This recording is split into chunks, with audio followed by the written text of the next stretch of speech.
Shoutout sa mga solid nating ka-teammate na sila JJ Sibum, Daniel Perez, Sandra Daz, Jaime Siat, and Jesus Murillo.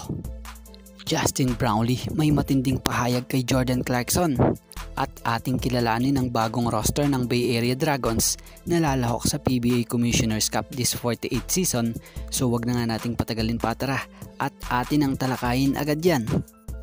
So mas mukhang nakakakaba kalaban etong Bay Area Dragons ngayon dahil sa di pa nga po na scout ng ibang PBA teams ang laro ng mga bagong players nila.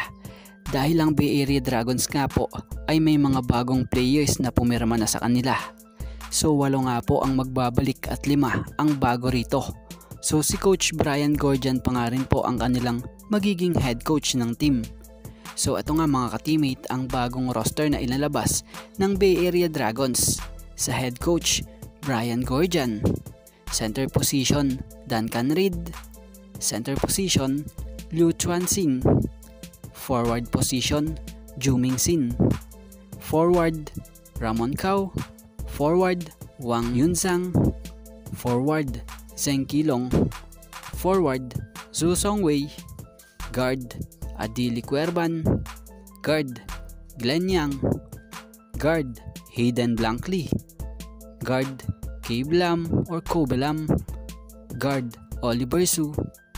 And guard pa rin ito, Seva Chan.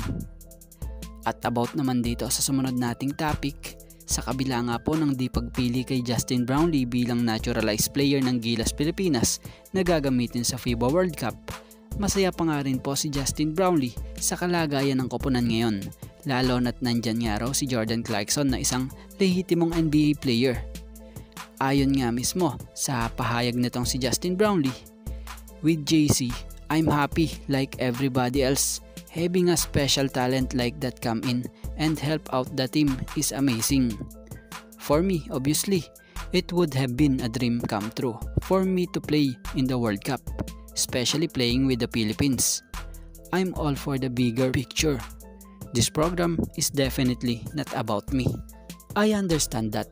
I'm just grateful for the opportunity that I can help make the team better and help with whatever I can help with to push the team forward. I wish the team and JC the best of luck. I'm happy for the guys. I'm happy for the country. And hopefully, we have a great show here in the World Cup." So yan nga po. So ito nga lang po muna mga ka-teammate ang ating sports pasada. And thank you for watching mga ka-teammate. And God bless everyone.